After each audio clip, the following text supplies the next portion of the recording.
Salamlar, vaxtınız xeyir olsun, hörmətli tamaşaçılar. Düşünən və düşünməyi sevən insanlar, İdman Azərbaycan kanalının efirində IQ Arenanın növbəti buraxılışı efirdədir. Hər dəfə qeyd etdiyimiz kimi bu verilişdə ölkəmizin ən titullu idmançıları ilə birlikdə oluruq.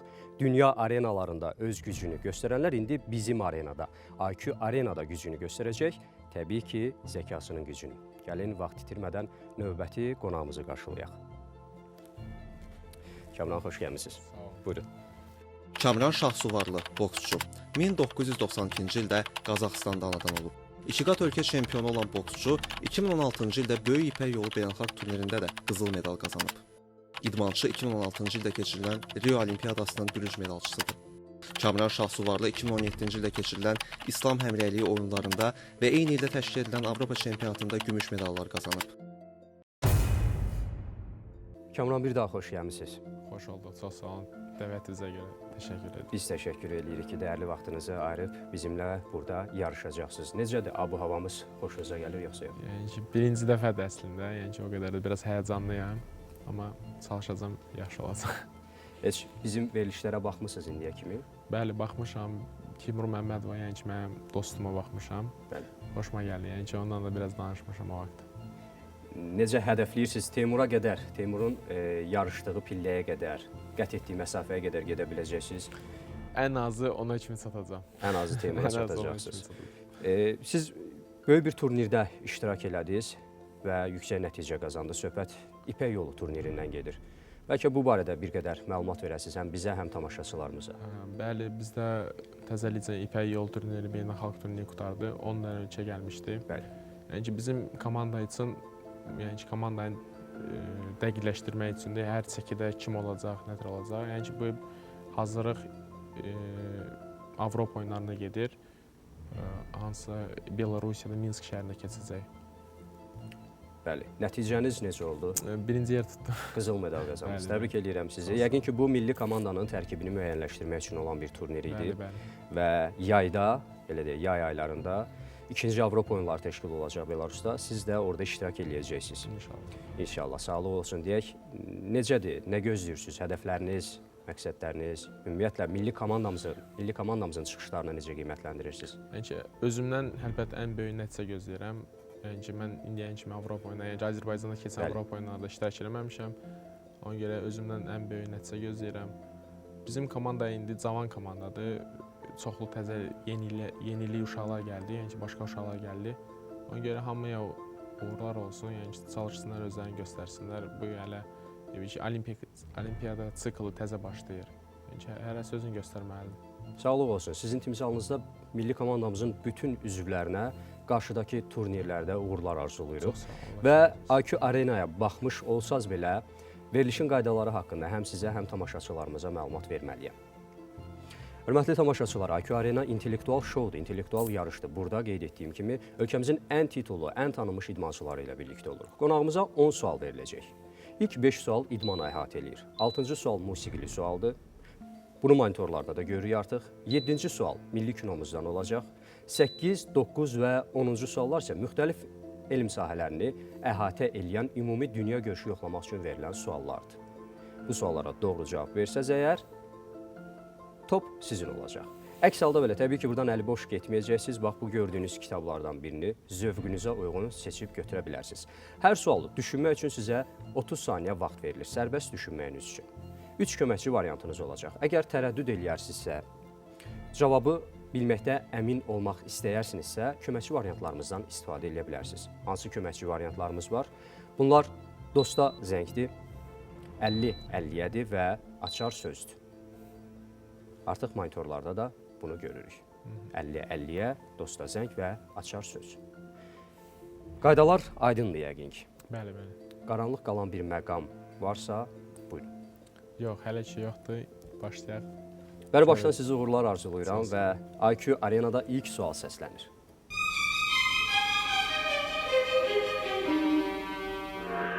Hansı idman növü digərlərinə nisbətən daha gəncdir? A bəndi kickboks, B bəndi ox atma, C bəndi atçılıq, D bəndi qılınc oynatma. Sərbəst düşünməyiniz üçün 30 saniyə vaxt getdi. Yəni ki, mən bilmirəm hansıdır, amma Yəni ki, ox atma, qılınc atma, atıcılıq bunlar lap köhnə idman növləridir. Kickbox, Cavabdan əminsiniz. bəli. Vaxtı saxlaya bilərik. Bəli, bəli.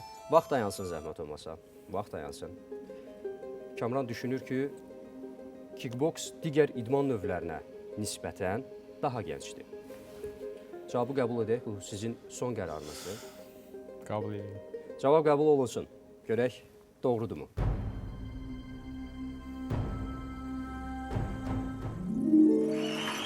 Doğrudur. Təbrik edirəm. İlk Sağ ol. sual, ilk doğru cavab. Sağ ol. Kamran, biraz elə bil həyəcanlı görünürsən amma. Əslində, Beynəlxalq turnirlərdə iştirak eləmisiniz, olimpiyada görmüsünüz. əslində o, yəni ki, yarışma, vuruşma, yəni ki, bir ringə çıxmaq belə şeylərdən mənə hasant gəlir.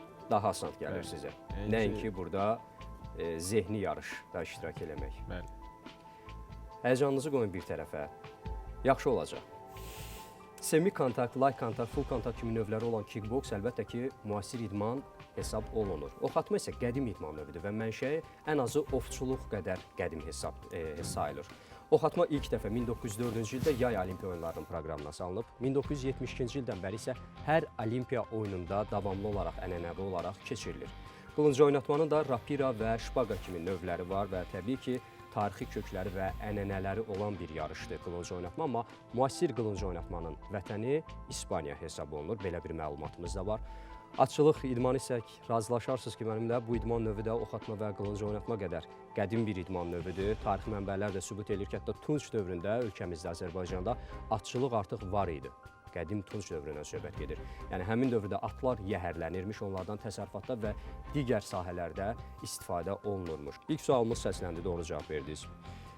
İkinci suala keçə bilərik. Bəli, keçin. Keçək ikinci suala.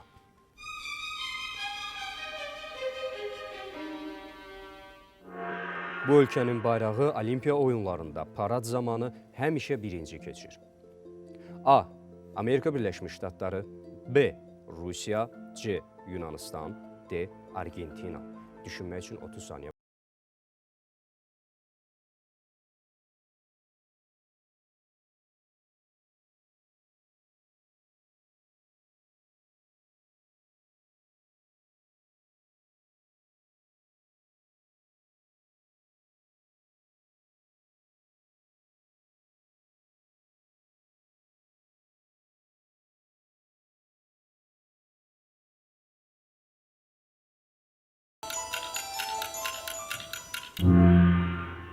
Bu səs bizim vaxtımızın yekunlaşdığını bildirən bir səsdir. Amma sizdən cavab soruşmamışdan əvvəl belə bir sual verim. Siz Rio Olimpiyadasında iştirak eləmisiniz və o parad zamanı da orada olmusunuz. Bəli. Fikir vermisinizmi hansı ölkə oradan keçib, yoxsa Təbii ki. fikir vermisiniz? Onda cavabı Yəni bilirsiniz. ki, onu da bilirəm ki, Bəli. Yunanistandan birinci olimpiya oyunları keçirilib, ona görə C variantı Yunanistan. Yəni ilk olimpiyada Yunanistanın adı ilə bağlıdır deyə bəlkə əlifba sırasına uyğun olsa əgər A hərfləri ilə gələn ölkələr. Mən özüm şəxsən olimpiyada iştirak etmişəm. Bəli. Oradan yəni ki, Yunanistan himni eşitmişəm, ən birinci. Ən birinci Yunanistan keçir.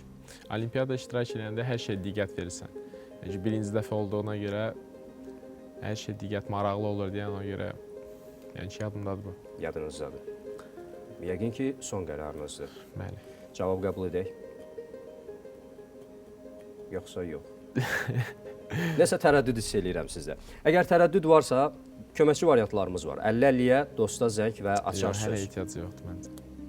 Elə olsun C variantı. C variantı, Bəli. Yunanistan. Bəli. Cavab qəbul olunsun. Kamran fikirləşir ki, Yunanistanın bayrağı olimpiyadalarda parad zamanı birinci keçir. Maraqlıdır, görək, doğrudurmu?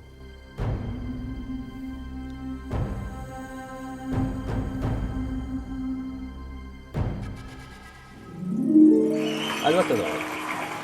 Əlbəttə doğrudur. Yunanistanın adı ilə bağlıdır. Çünki elə ilk olimpiya oyunları da məhz Yunanistanda keçirildiyi üçün parad zamanı da bütün olimpiya oyunlarında paradda Yunanistanın bayrağı ilk olaraq keçir. Daha sonra isə bayraqlar və ölkələr əlifba ardıcıllığına uyğun olaraq sıralanır, gəlir. Olimpiya oyunları 4 ildən bir keçirilən böyük bir turnirdir, beynəlxalq idman müsabiqəsidir. Tarixi də eramızdan əvvələ qədər gedib çıxan bir turnirdir və 1896-cı ildən etibarən isə hər 4 ildən bir ardıcıl keçirilir. Amma bura dünya müharibələrinin olduğu tarix və yəni 1-ci və 2-ci dünya müharibələrinin olduğu tarixlər aid deyil. Yerdə qalan bütün illərdə arzusu da olimpiyada iştirak. əlbəttə hər bir idmançının arzusudur və növbəti olimpiyadalarda da sizdən daha böyük nəticələr gözləyirik. Doğru cavab verdiniz Kəmran. 2 sual, 2 doğru cavab. İdman sahəsindən hələ 3 sualımız var. Siz biraz sakit oturursunuz. Bilmirəm bu həyəcanınızdandır, yoxsa xarakterinizdən mi irəli gəlir? Mən onu dəqiqləşdirmək istəyərdim. Həyəcandandır. Həyəcandandır. Həyəcanlı İstəmirəm ki, səhv deyim, yəni ki, ona görə. Hə, Xoşlamıram istəmirsiniz. uduzmağı. Uduzmağı xoşlamırsınız. Uduzmarsınız. Amma həyəcanınızı bir qırağa qoymasanız, bu sizə mane ola bilər doğru cavabları verməkdə. Həyəcanı bir kənara qoymaq lazımdır. Siz böyük turnirlər görmüsünüz, olimpiyada görmüsünüz. Və hələ 2 sual səslənib, 2 doğru cavabınız da var. Ehtiyatda isə 3 köməkçi variantınız var, istifadə edə bilərsiniz. Növbəti suala keçək. Bəli. 3-cü sual səslənsin.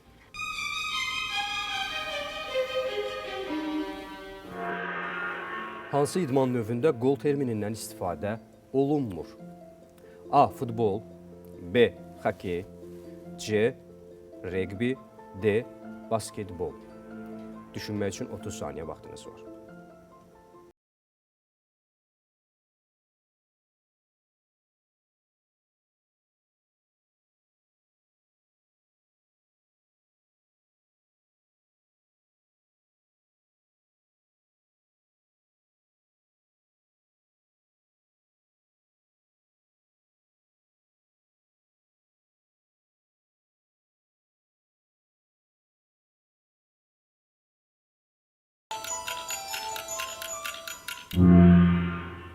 Kəmran, boksdan başqa hansı idman növü ilə belə maraqlanırsınız? Yaxından futbolla maraqlanırsınız. Hansı komandaya yazaq keçid edirsiniz? Real Madrid. Futboldan başqa digər bu idman növlərindən hansısa birinə maraq göstərirsiniz, yaxud baxmısınızmı heç olmasa?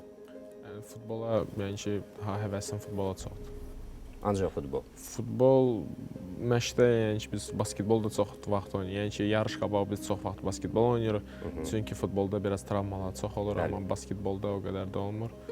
Ona görə, yəni ki, boksdan başqa idman olsaydı, yəni ki, məncə futbolla məşğul olardı. Futbolla məşğul olardınız. Çox yaxşı. Cavabı necə? Cavab hansıdır və sizin fikrinizcə? Basketbol. Basketbol cavabı. Nəyə əsasən basketbol? Çox maraqlıdır. Çünki futbolda qol vuranda deyirlər qol. Xokkeydə də, reqbidə də, yəni ki, futbol. Yəni ki, dəqiq demirəm, amma məncə də. Neçə faiz deyirsiniz? 80%. 80% deyirsiniz. Köməkçi variantlardan istifadə eləmək istəmirsiniz? Yox, məncə elə basketbol. Əgər doğru cavab verməsəz, bu 3 köməkçi variantı da heyf olacaq. O bilmirəm, amma mən inanıram ki, yəqin ki, 80% basketboldur. Basketbol. Cavabı qəbul edək. Bəli. Cavab qəbul olunsun. Kamran düşünür ki, basketbolda top səbətə düşəndə qol deyilmir. Görək doğrudur.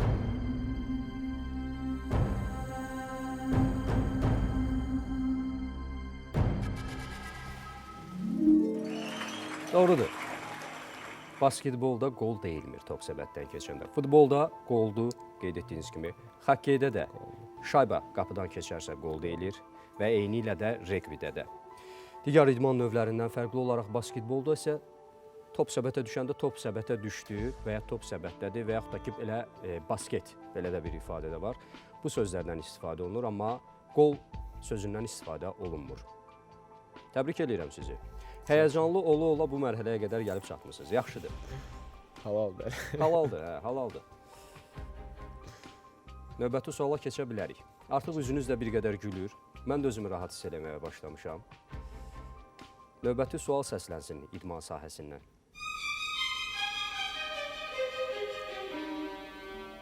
Kamran, növbəti sualımız şəkilli sualdır idman sahəsinə. Birlikdə monitorda bir şəkilə baxacağıq. Daha sonra o şəkilə uyğun olaraq mən sizə sualı səsləndirəcəm. Hazırsınız? İzləyək. Şəkildə gördüyümüz idmançı kimdir? A bəndi Mariya Şarapova, B bəndi Anjelika Kerber, C bəndi Yuliya Levchenko, D bəndi Elina Svitolina. Sərbəst düşünməyiniz üçün 30 saniyə vaxt verilir.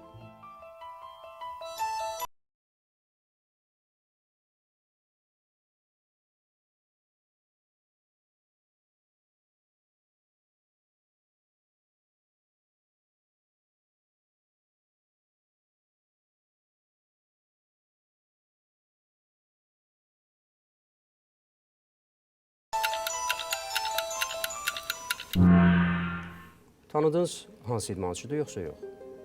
Əlbəttə anladım. Əlbəttə tanıdınız. Amma vaxt getdi, vaxtı saxlamadınız. Dəqiqləşdirirdiniz, yoxsa necə? Yəni ki, burada oturmağı mən xoşdur. Burada oturmaq xoşdur. Bizə də xoşdur. Əlbəttə sizinlə bir yerdə oturub vaxt keçirmək və birlikdə nəsə öyrənmək xoşdur. Cavabınız hansıdır? Əlbəttə bu Mariya Şarapovadır, tenisist. Mariya Şarapova, tenisçi. Bəli. Dəfələrlə dünya çempionu. Yəni ki, mən uşaqlıqdan yəni ki, bunu televizorda o qədər görmüşəm ki, yəni ki, bunu 100% tanıyacağam. Mariya Şarapova haralıdır? Rusiyalı. Rusiyalı. Digər idmançılar tanıyırsınız? Xeyr. Tanımırsınız. Kerber. Bəlkə Anjelika Kerberdir. Ya siz məni uçsam niyə salmıyor? Elə Mariya Şarapova.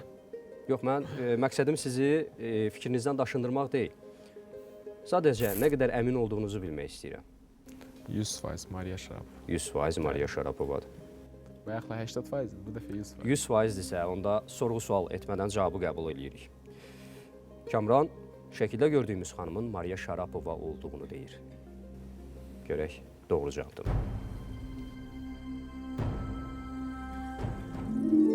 Mariya Şarapova. Əlbəttə, yaxşı göz yaddaşınız var onda. Çox tanınmış idmançı. Çox tanınmış idmançıdır. Elə digər idmançılar da çox tanınmış idmançılardır. Rusiyalı məşhur tenisçi Mariya Şarapova, böyük dəbilqənin 2 qat qalibi, 2006-cı ilin sonunda dünyanın ən yüksək gəlirli qadın idmançısı olub Mariya Şarapova. Belə bir məlumatımız var. Və Birləşmiş Millətlər Təşkilatının, yəni BMT-nin xoşməramlı səfiridir. Şarapova Wimbledon turnirinin ilk rus finalçısıdır və həmin turnirinin dünyanın 3-cü ən gənc qadın çempionu hesab olunur. Anjelika Kerber Almaniyalı tenisçidir. Maraqlıdır ki, o solaxaydı. Bu da az rast gələn bir şeydir tenisdə. Yuliya Levchenko Ukraynalı atletdir. Hündürlüyə tullanma idmanında öz gücünü göstərən bir idmançıdır və dünya çempionudur. Həmçinin modelliklə məşğul olur və çox xoş bir simaya malik olan bir qadın idmançıdır. Elina Svitolina isə onun həmvətənidir və o tenisçidir. Demək olar ki, hamısı tenisçidirlər. Bəli, əksəriyyəti tenisçidir. Sadəcə Yuliya Levchenkodan başqa o hündürlüyə tullanma idmanında öz gücünü göstərən bir idmançıdır və Ukraynalı atletdir. Belə bir məlumatımızı da çatdıraq bilmək istəyənlər üçün, öyrənmək istəyənlər üçün. Yaxşı irəliləyirsiniz, Kamran. Həyəcanlı ola-ola yaxşı irəliləyirsiniz. Arada sakit-sakit gülümsüyürsünüz, amma danışmırsınız. Danışmaqla aranız yoxdur. 4 sualın öhdəsindən də gəlmişsiniz. Qeyd edelim ki... Heç bir boksör yəni ki, çox danışmağı xoşdur. Valla, sizdən əvvəl Teymur buradaydı və Teymurla çox yaxşı diyaloqumuz olmuşdu. Teymur elə yeganə oğlandır ki, yəni ki, zborunda bütün hamı güldürən, yəni pozitiv oğlan elə Teymur. Danışmağı xoşlayan insan. Olsun, əlbəttə ki, hər kəsin bir xarakteri var və buna görə heç kəsə... Amma əksəriyyəti yəni ki, sakitlər, yəni ki, belə verişlərdə zətdə biraz sıxılırlar. Yəqin ki, bu boksa xarakterik xüsusiyyətdir ki, bu sakitlik, Məncə ümumiyyətlə ki, bütün idmançılar belədir. Bəli. Məncə bütün idmançılar, yəni ki, mənim dost tanışlarım, başqa idman növlərdən hamısı sakitlər. Yəni ki, bir dənə Rasul Çınayevdən başqa hamısı sakitdir. Rəsul baxsa bu verilişə zəng eləyəcək sizə bu sözə görə. Növbəti suala keçəkmi? Bəli, keçək. İdman sahəsindən olan sonuncu 5-ci sualımız səslənir.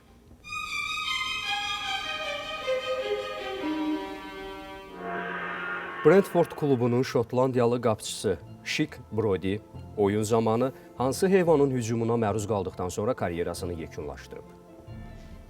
A bəndi it, B bəndi at, C bəndi pişik, D bəndi qartal. 30 saniyə vaxtınız var, buyurun.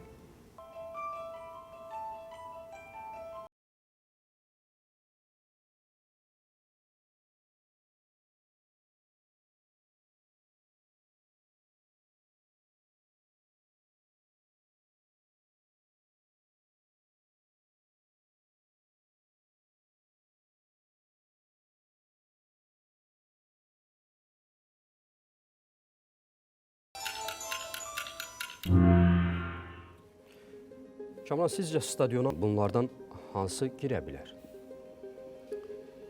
Yəni ki, atı qoyaq bir yana, yəni ki, inanmıram ki, at girsin stadiona. Bəlkə mühafizə polisində və ya digər bir şəxsdə at ola bilər? Yox, mən inanmıram. Yəni ki, elə şey heç vaxt, yəni ki, elə bir şey olsaydı yəqin ki, eşitərdim. Yəni, futbolla maraqlanıram deyə ona görə eşitməmişim belə şey. Pişik də sakit bir heyvandır, o da inanmıram. Pişik sizcə futbolçunu Yəni ki, zədələyə futbolçu bilər? üstünə hücum eləməyə mən inanmıram. Yəni ki, ola bilsin ya itdir, ya qartaldır. Qartal da ki, o da yəni İt və ya qartal. it və ya qartal, o qartal da ki, yəni ki, adam desələr bəlkə gülər. İnanmıram qartal olsun. Yəni stadiona qartalın girməyi məntiqlidir. Ola bilər. Havadan hücum eləyə bilər. Bəli. Amma nə dərəcədə zədələyə bilər? Bax, o maraqlıdır. Yox, elə A variantı it. İt. Əminsiz? Yox, əmin deyiləm. Əmin deyilsiniz. Əmin deyilsinizsə köməkçi variantlarımız var əslində açarla burada. istifadə etmək istəyirəm. Hansı köməkçi variantdan istifadə etmək istəyirsiniz? Açar. Açar sözdən. Bəli. Kamran 5-ci sualda açar sözdən istifadə etmək istəyir. Belə bir açar sözümüz var. Bu heyvanın labrador kimi bir cinsi var. İt. İt. Bəli. Son qərar Bəli, it. A variantı. A variantı. Cavab qəbul olunsun. Kamran düşünür ki, it qapçını zədələyə bilər və o karyerasını yekunlaşdıra bilər bu zədədən sonra. Cavab çıxmamışdan əvvəl qeyd edim ki, bununla bağlı bizim görüntümüz də var. Görək doğru cavabdır mı?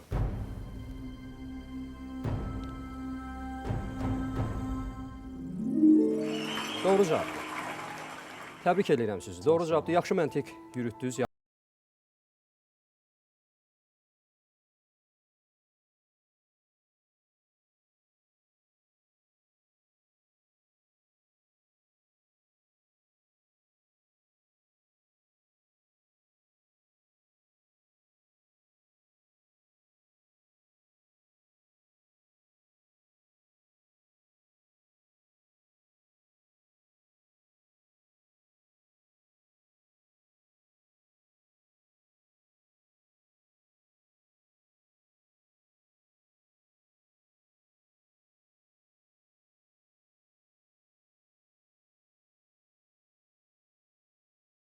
Bu barədə mən məlumat tapa bilmədim. Yaxud da zərbədən sonra ola bilər ki, hansısa ciddi bir zədə ola bilər ki, bu zədə bərpa olunmayıb. Yəni də əvvəl nəsə zədəsi olub, it də gəlib oradan toxunub ola bilər. Hər şey mümkündür. Amma dəqiq fakt budur ki, itin hücumundan sonra qapıçı öz karyerasını yekunlaşdırdı. Kamran, cəmi bir köməkçi variantdan istifadə elədiniz və idman sahəsindən olan sualları yekunlaşdırdıq. Hazırsınızsa, növbəti suala keçək. Hazıram, bəli. Hazır ki, sualımız musiqili sualdır. Birlikdə burada, studiyada biz musiqiyə qulaq asacağıq. Daha sonra mən sizin üçün sualı səsləndirəcəm. Dinləyək.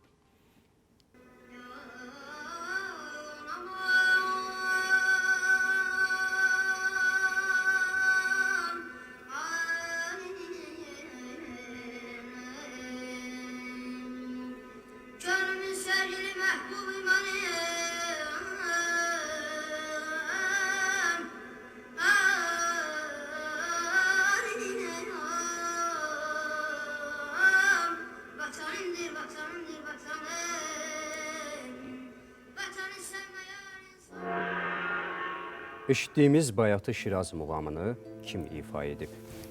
A bəndi Tacir Şahmalıoğlu, B bəndi Alim Qasımov, C bəndi Qədir Rüstəmov, D bəndi Rəşid Behbudov. 30 saniyə vaxtınız var, buyurun.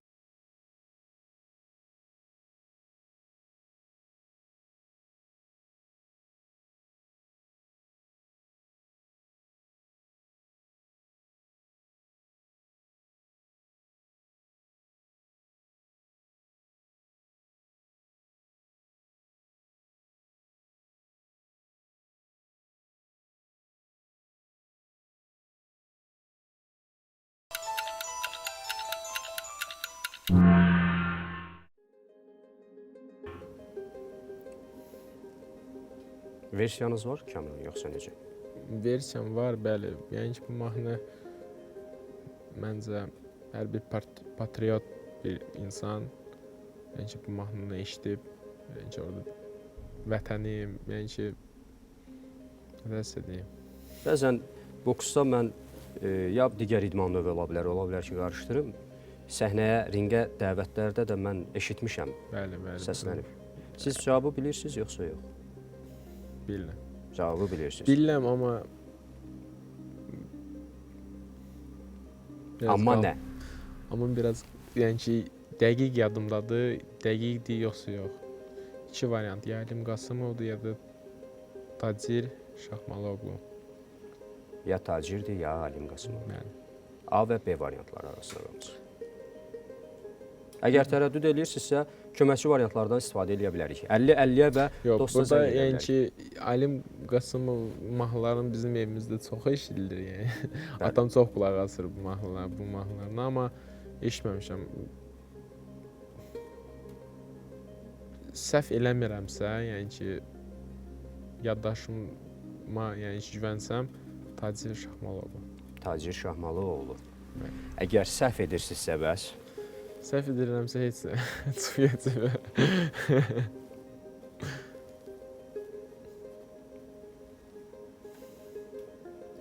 yekun qərardır. Bəli, A variant. A variantı. Bəli. Cavab qəbul olunsun. Görək doğrudur. Heç mən gedə bilərəm, yoxsa hələ İndi otur. onu bir neçə saniyə sonra biləcəyik.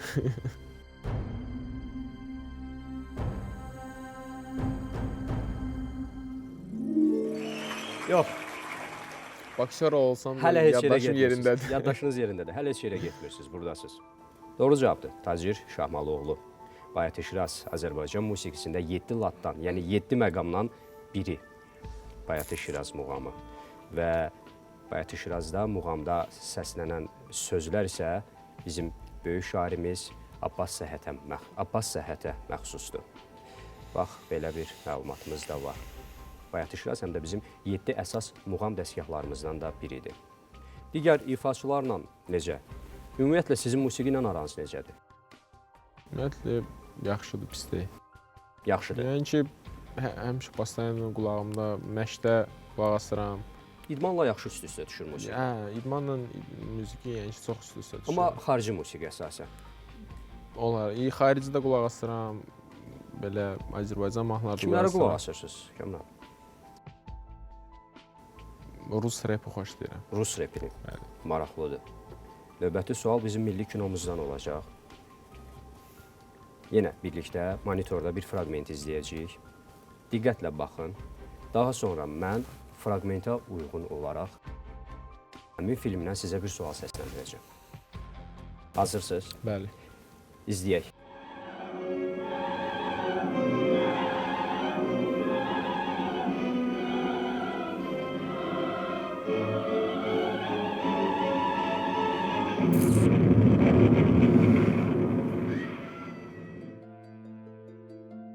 İzlədiniz filmi. Bəli. Suala keçəkmi? Bəli, keçək. Keçək.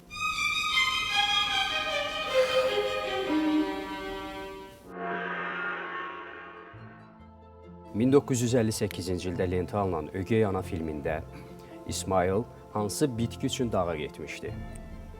A bəndi it burnu, B bəndi zəncəfil, C bəndi kəklik otu, D bəndi kaktus.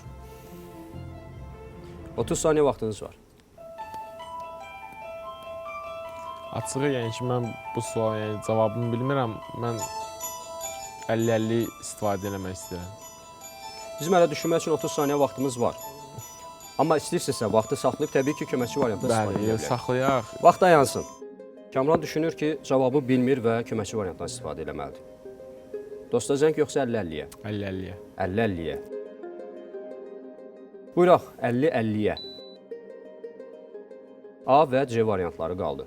İt burnu yoxsa kəklik otu?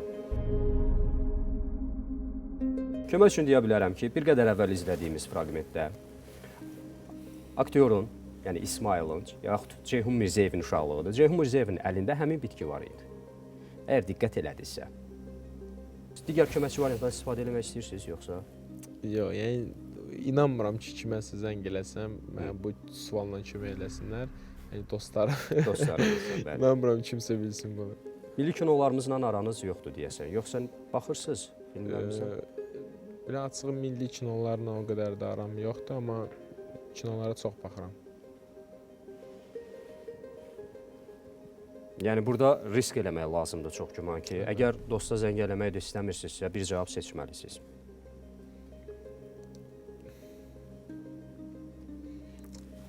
Onlar ki, seçməyim, çıxım yedi. Şansdır. Bəlkə doğru cavabı seçəcəksiniz. Amma təbii ki, istəyinizdən asılıdır. Heç yarımçıq saxlamaq istəyirsinizsə verilişi, bu da sizin seçiminizdir. Hörmətlə yanaşa bilərik. Yox. Onda eləyək A variantı it burnu. İt burnu. Bəlkə kəklik otudur. Mənə daha it burnu yaxın gəlir. Yəni Çayla aranız yaxşıdır ki, bəli, çay içməyə xoşlayırsınız. bəli. Hansı ilə daha çox çay içmisiniz? Kəkli otu ilə. Kəklik otu ilə.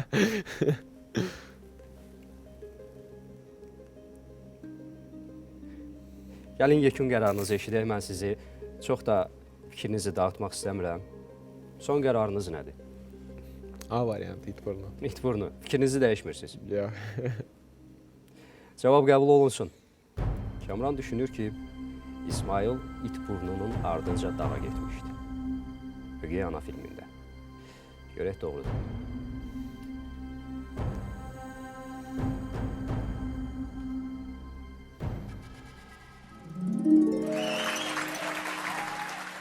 Doğrudur.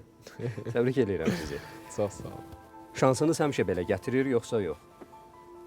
Yaxud Yox, idmanda olur ki, haqsızlıq da eləyirlər. Yəni ki, olur ki, bərabər döyüş gedir, olur ki, sənə verirlər. Yəni ki, o şansdan verirsiniz, düzdüyüz. Yəni ki, olur gətirir, olur gətirmir. risk etməyi xoşlayansınız, Bəli. xoşlayansınız. Risk edib doğru cavabı verdiniz. Təbrik edirəm. Ögey ana filmi. Sağ olun. Rejissor Həbib İsmailovun filmidir. Filmdəki hadisələr Azərbaycan İsmailli rayonunun Buynuz kəndində cərəyan edir. Film aktrisa Nəsibə Zeynalovun kinoda ilk işidir. Filmdə Cəmilə ilə İsmail çay keçərkən ikisi də suya düşürlər. Bu səhnə oktyabr ayında çəkildiyindən hər iki aktyor soyuqlayıb qızdırmışdı. Belə bir məlumat var. Baş rollarda Nəcibə Məlikova Dilarə obrazında, Fatih Fətullayev Arif, Həqiqət Rızayeva Qəmər, Ceyhun Şərifov Dadaş, Əzizə Məmmədova Solmaz, Nəsibə Zeynalova, Fatma Nisə, Ceyhun Mirzəyev isə bayaq gördüyümüz kimi İsmail obrazını canlandırıb. Köhnə bir filmdir, amma çox baxımlı bir filmdir və tez-tez də efirə verilir. Azərbaycan televiziyasının efirində dəfələrlə gedir efirə. Baxmağınız da məsləhətdir.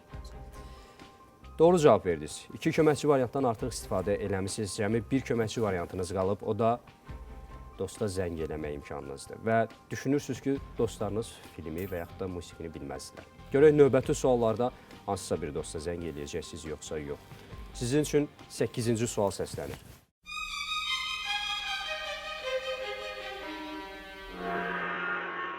Bu sülh müqaviləsi Azərbaycan tarixinə aid deyil. A bəndi Nabur, B bəndi Rəşd, C bəndi Bağdad, D bəndi Amasya. Düşünmək üçün 30 saniyə vaxt var.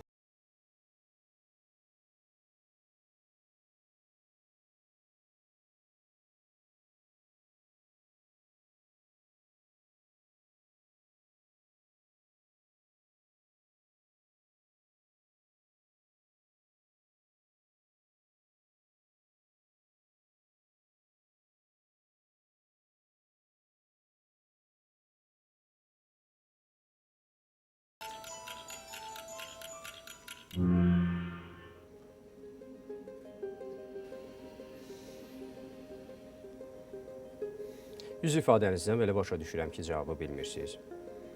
Bəs versiyanız var. Bağdad. Bağdad. Nə üçün Bağdad? Bağdad, məncə Azərbaycanda elə bir söz eşitməmişəm ona görə. Bəli, İraqın paytaxtı Bağdad. Amma niyə Bağdad? Mən Nabur, Rəşd, Bağdad, Amasya. Tarixi bilən dostlarınız var? inanmıram. İnanmırsınız.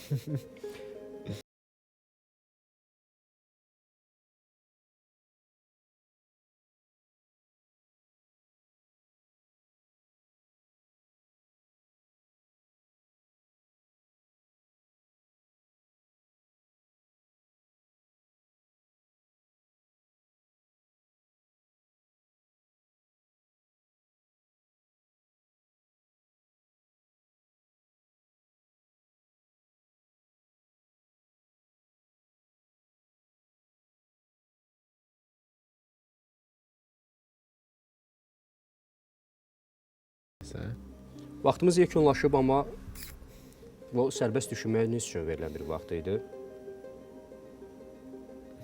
A variantı nabur. Nabur deyirsiniz. Sizcə nabur Azərbaycan sözüdür? Məncə hə. Maraqlıdır. Yekun qərarınızdır. Bəli. Nə olur olsun. Nə olur olsun deyir Kamran. Çox maraqlıdır. Cavabı qəbul edək. Görək nabur Azərbaycan tarixinə aid olan bir sülh müqaviləsidir, yoxsa yox?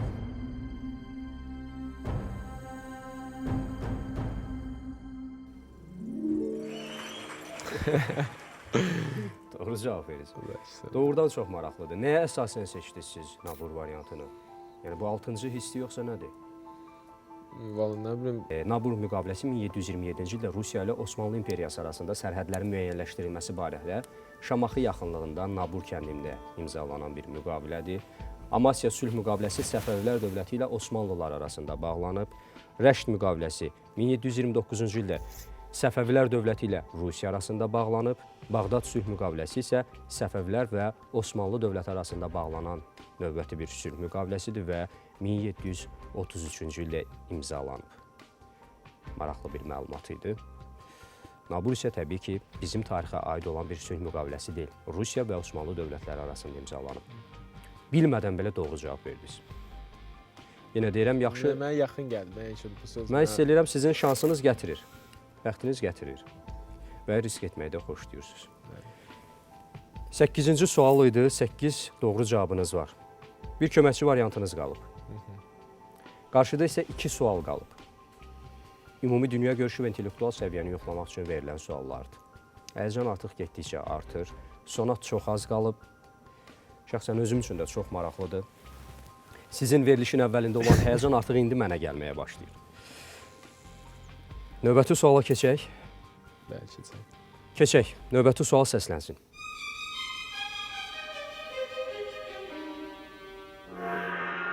...1958-ci ildə ədəbiyyat üzrə Nobel mükafatına layiq görülən, lakin Sovet İttifaqının təzyiqi ilə mükafatı rədd etməyə məcbur olan yazıcı kimdir? Ədəbiyyat sahəsindən bir sual. A bəndi Albert Camus, B bəndi Mikhail Şoloxov, C bəndi Aleksandr Pushkin, D bəndi Boris Pasternak. Düşünmək üçün 30 saniyə vaxtınız var.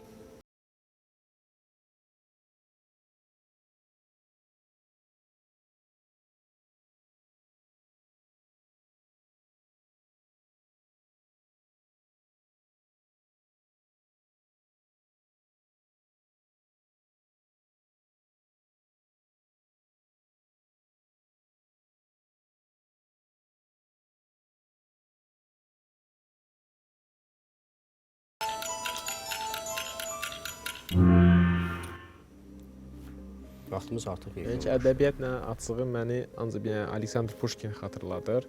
Yəni ki, açığı o birisləri tanımıram. Bəli.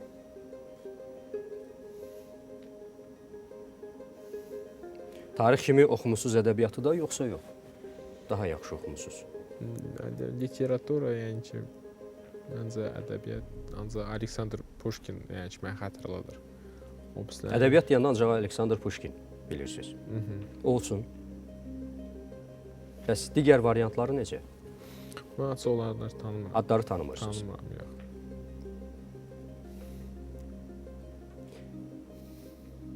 Cavabınız nə olacaq? Yaxud köməkçi variantdan yenə mi istifadə eləmirsiniz? Yox, yox. İstifadə eləmirsiniz. Yəni ki, inanmıram mən dostlarım sağlayacaq. Dostlarınız bilmirsə, bəlkə ailə üzvlərindən, yaxud ailə dostlarından, yaxud idmançı yoldaşlardan, İnanmıram. ədəbiyyatla yaxından... İdmançı yolla, idmançılar da bilsəydim elə özüm bilərdim. Yaxşı, sizin versiyanız nədir? Heç nəsə mənə Mikhail Şoloxov da yaxın gəlir. Amma qalmışam. C və B variantları arasında qalmısınız. Şoloxov yoxsa Aleksandr Pushkin?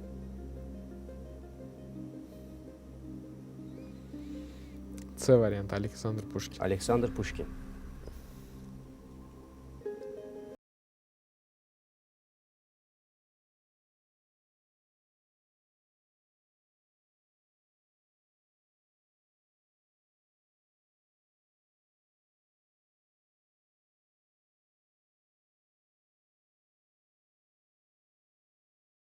Ya Şoloxov, ya Puşkin. Yaxşı, yekun qərarınızı eşidək. Aleksandr Puşkin. Aleksandr Puşkin. C variantı. Sizin fikrinizcə ona Nobel mükafatı verilsə də Sovet İttifaqının təzyiqi ilə o bu mükafatdan imtina eləyib. Aleksandr Puşkin, cavab qəbul olunsun, görək doğru cavabdırmı?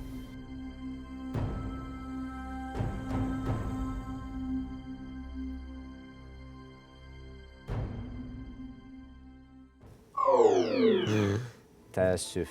Əgər Puşkin deyilsə, hələ cavab çıxmayıb. Sizcə kimdir?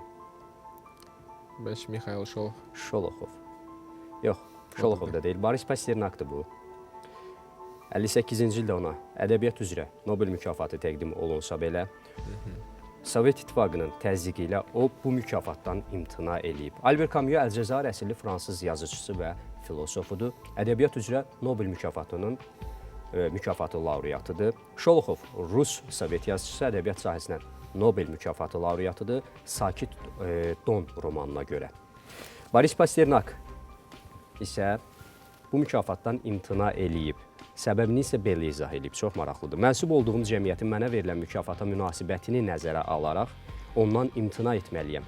Könüllü imtinamı təhqir kimi qarşılamamağınızı xahiş edirəm deyə bir məktubda yazıb.